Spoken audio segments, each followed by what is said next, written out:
महाराष्ट्र के बीचों बीच बसा एक छोटा सा गांव, आसर गांव। इस गांव का एक राज था, या यूं कहें कि इस गांव पर एक साया था। नाम था मुंजा, एक बेचैन आत्मा जो टूटे हुए दिल और अधूरे वादे की वजह से इस जमीन से बंधा हुआ था। मुंजा कभी एक जवान लड़का था, रूपा नाम की लड़की से बेपनाह प्यार करता था, लेकिन उनकी जाति अलग होने के कारण उनके घर वाले इस रिश्ते के खिलाफ थे। रूपा की शादी पड़ोस के गांव के एक अमीर जमींदार से कर दी गई और मुंजा का दिल टूट गया।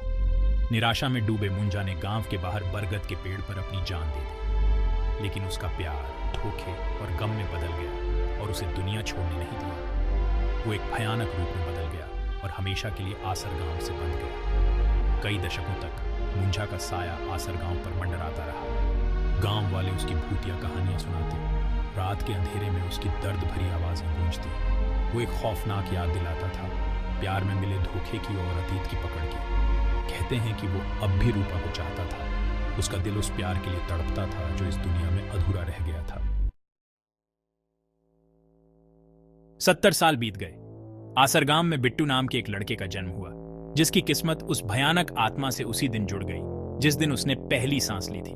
बिट्टू बड़ा हुआ तो उसने ये कहानियां सुनी। अपनी दादी की आवाज में खौफ साफ झलकता था जब भी वो मुंजा की कहानी सुनाती। जैसे जैसे बिट्टू बड़ा होता गया, उसे अजीबोगरीब घटनाएं होने लगी। उसके आसपास चीजें अपने आप हिलने लगती, उसे फुसफुसाहटें सुनाई देती। उसका नाम उस भयानक आत्मा की आवाज में पुकारा जाता। डर धीरे धीरे कौतूहल में बदल गया।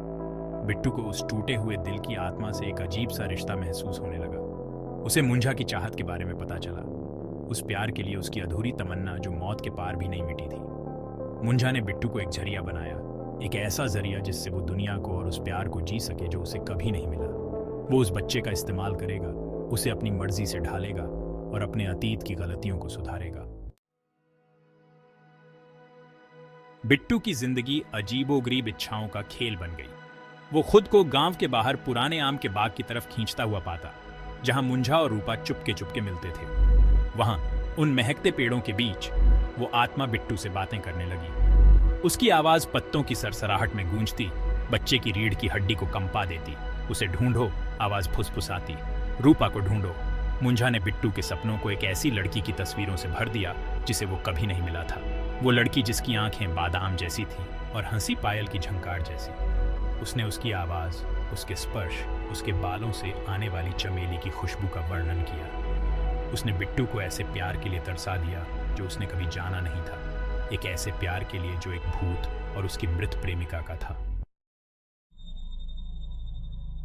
भूतिया साए के असर में आकर बिट्टू एकदम बदल गया। उसकी जवानी उदासी में डूब गई। गांव वाले उसके व्यवहार को भांपकर उसे तरस और डर भरी नजरों से देखते थे। वो मुंजा के असर की निशानियां पहचानते थे। एक दिन बिट्टू गायब हो गया। कई दिन बाद वो पड़ोस के गांव के बाहर बेसुध घूमता हुआ मिला।